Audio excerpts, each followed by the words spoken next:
once again to M5's English language learning programme, Let's Speak English. I'm Gav Duncan and I'm here on your TV to help you learn English. Now, are you sitting comfortably? Yes? Good. And are you ready for today's lesson? Yes? Good. Okay. Well, let's learn English together.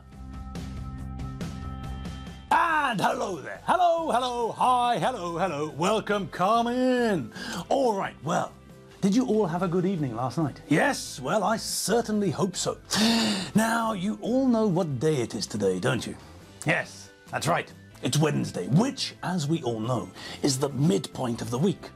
The standard working week, that is, obviously. But apart from that, we also know that today, Wednesday, is a day where we have to be careful. Yes, the colossus problem. Was he in a rush to get to work today? Yes or no? Well, that's just it. We don't know, do we? No. And speaking personally, I'm not brave enough to have a look. So I think the old policy we've been following is the best policy we have. Just don't look up, that's it. Wait until tomorrow before we cast our eyes skyward. Okay, all right, so danger averted, eyes forward. Let's delve into the present perfect once more. So, we saw and completed some sentences yesterday, and when we did that, we saw that it's easy for us to complete sentences using the present perfect when the sentence is positive and the subject is the third person singular. Okay. But what about using the present perfect in other situations? What about the other subject forms? What about the negative? What about the question form? Well, all right, let's have a look at those now. All right, so the verb to have plus the past participle. Okay, well, let's run through the conjugation of the verb to have. I have, you have, he has, she has, it has, we have, you have, they have. So, that's all very simple, isn't it? Yes, there are only two forms, have and has. We use have for the majority of subjects. I have, you have, we have, they have. The only place where we use the has is with the third person singular. He has, she has, and it has. Simple. All right. And what about the past participle? Well, that changes, doesn't it? Yes, as we know, the past participle of a regular verb is the same as the past simple form, which makes things a little bit easier. If we know the verb is regular, then we know what the past simple form is, and automatically we also know what the past participle is too. Yes. Although we know that there are groups of irregular verbs, groups where the infinitive is the same as the past simple form and the past participle form, there are groups where the infinitive is different and the past simple form and the past participle form are the same. We've seen the groups. Perhaps it's easier to sort these verbs into these groups, perhaps not. I'll leave that to you. But even if we sort the verbs into groups, we still need to learn the past participle of these irregular verbs, the same way that we learnt the past simple forms of irregular verbs. And the easiest way to do that is to use them. All right, but what about the negative? How do we make negative sentences with the present perfect? Well, how do you think? What do you think we need? Which word, which adverb do we always see when we're dealing with the negative in English? Too much monkey business. Too much monkey business. Too much monkey business for me to be involved in. No! How many times do we have to talk about this? Monkey isn't even an adverb, for one thing. It's a noun. All right, someone send the monkeys back to the zoo. Yes, go on. Get out of here, all of you. All right, now, let's start again. So which adverb am I talking about? Which adverb do we use to make negatives in English?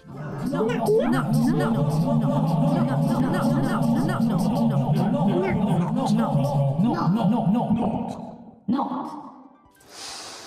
Yes, that's the one, not. The adverb we always see when we're talking about the negative in English. All right, so we found the correct adverb, but what about the positioning of the adverb? Where are we going to put it? Well, let's take a present perfect sentence, a positive sentence, and see where the best place to put not is. I've locked the door. Okay, A present perfect sentence, a positive sentence. When did I lock the door? Well, we don't know exactly, but it feels like it wasn't long ago. And why aren't we using the past simple to communicate this information? Well, because the information is important now. There's a connection to the time of speaking now. I locked the door in the past, yes, but it's important now when I'm talking about it. If I use the past simple, then I could be talking about any time in the past. And with the past simple, we're talking about something which happened, which started and finished in the past. If I use the past simple, then it's done, it's finished. If I use the present perfect, then it's something which happened in the past, but something which has a connection to the present. All right, so we've got our positive present perfect sentence. Now, what about the structure of the sentence? Well, as usual, the structure follows the pattern we all recognize. Yes, S plus AV plus PP. Subject, followed by the auxiliary verb, have, in the correctly conjugated form, then the past participle of the main verb. Okay. Now, if we want to change a present perfect sentence from positive to negative, then where do you think we have to place the adverb not? Yes, that's right, Captain Potato Legs. We place the adverb not between the auxiliary verb and the past participle of the main verb.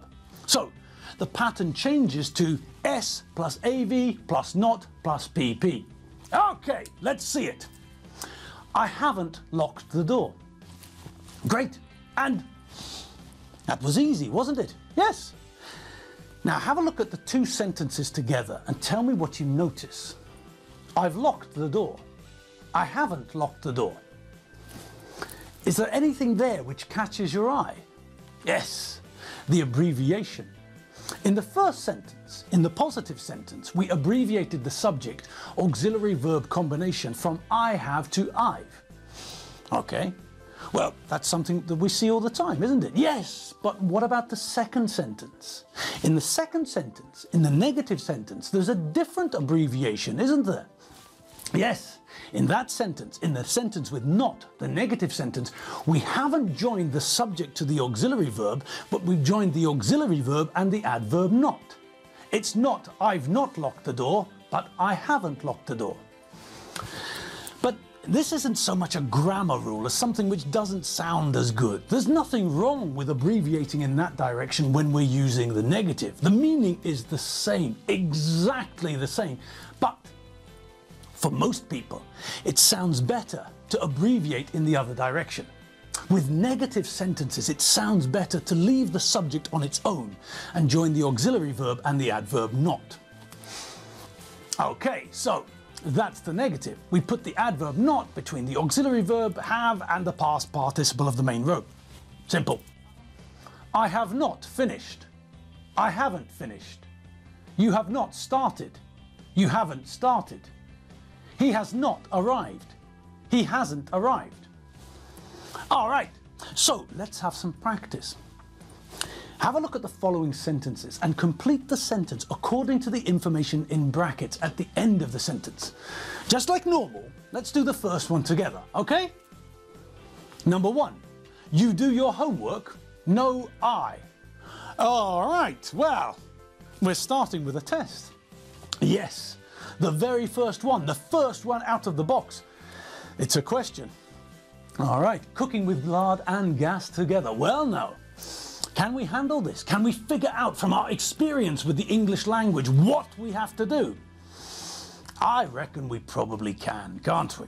So, it's a question. We can tell because there's a question mark at the end of the sentence. That's always a dead giveaway. So, it's a question in the present perfect. All right, so what do we know about questions? What do we know about the difference between the form of a positive sentence and the form of a question? Yes, that's right. The structure is different, isn't it? When we create a positive sentence, we follow the pattern of S plus V plus O. Subject, verb, object. And with the present perfect, we follow the form of S plus AV plus PP. Subject, auxiliary verb, past participle. Okay, so what changes in the question form? Yes, we swap the subject and verb around, don't we? S plus V plus O becomes V plus S plus O, and then we add a question mark to the end. But That's the easy bit. So, what do you think happens with the present perfect form? Yes, that's right. We change the positions of a couple of things. This time, we're not swapping the positions of the subject and the verb, but the positions of the subject and the auxiliary verb. Yes, when we're asking a question with the present perfect, we start not with the subject, but with the correctly conjugated form of the auxiliary verb have. So, that means that we either start with have if we're asking a question about the first person singular I, the second person singular you, or any of the plural subject forms we, you, or they. If we're asking a question in the present perfect about the third person singular, if we're asking something about he, she, or it, then obviously we start with has. Alright, so we start with the correctly conjugated form of the auxiliary verb, have or has, and then we add the subject. In positive statements, it's S plus AV. In questions, this changes to AV plus S. Simple, no? Yes. Okay, so in that case, let's head back to our example question and see what we have to do. Alright, so we know that we have to start with the correctly conjugated form of the auxiliary verb have. So, what's the subject? You. Alright.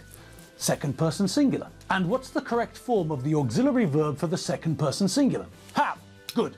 So, that's what we start with. Have. Okay. Now what comes next?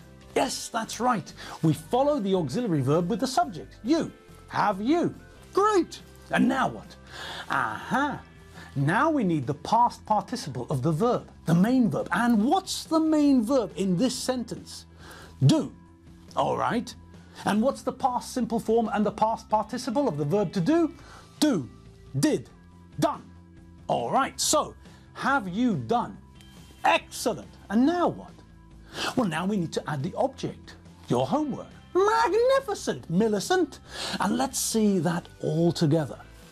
Have you done your homework? Brilliant.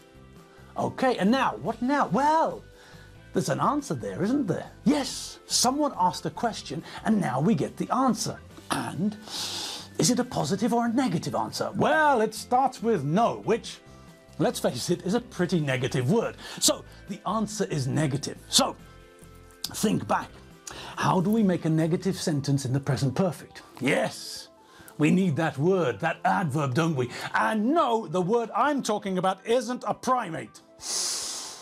No, so we know that the word I'm looking for isn't any of the following. Next week. Too much monkey business. Too much monkey business.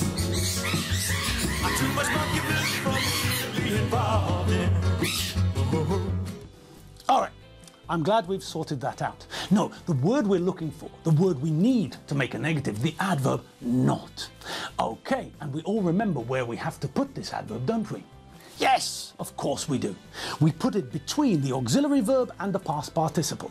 So, let's see the answer to the question. Have you done your homework? No, I haven't. So, subject, auxiliary verb and not. And as we can see, this is a short answer. There's no need for the reply to repeat all of the rest of the sentence. That's not natural. Both people in the conversation know what they're talking about. So there's no need for the full sentence. No, I haven't done my homework. This is a shorter answer. Even if the reply was only one word, no, it would be a perfectly good answer. But here we've got a short answer. Not the shortest answer possible, but a short answer. And in the answer we can see the correct form. Subject on its own and the auxiliary verb have correctly conjugated with not attached. We could answer no, I have not, but we've decided to answer with a more natural no, I haven't. Brilliant! But what's not brilliant is the fact that that's all the time we've got for today. Yes! The end of the lesson has come around and it's time for us to part for the day. So, you go that way and I'll go this way. You know I have to go this way. That's where the door is. And I have to go through the door to get home. And home is where I'm going. There's a coffee with my name of it somewhere in the kitchen. Alright people, it's Thursday tomorrow. And that means that you'll be able to cast your eyes skyward once more without having to worry about what you might see. I'll see you all tomorrow. Have fun, and have fun. See you later. www.mediaclick.hu. Bye.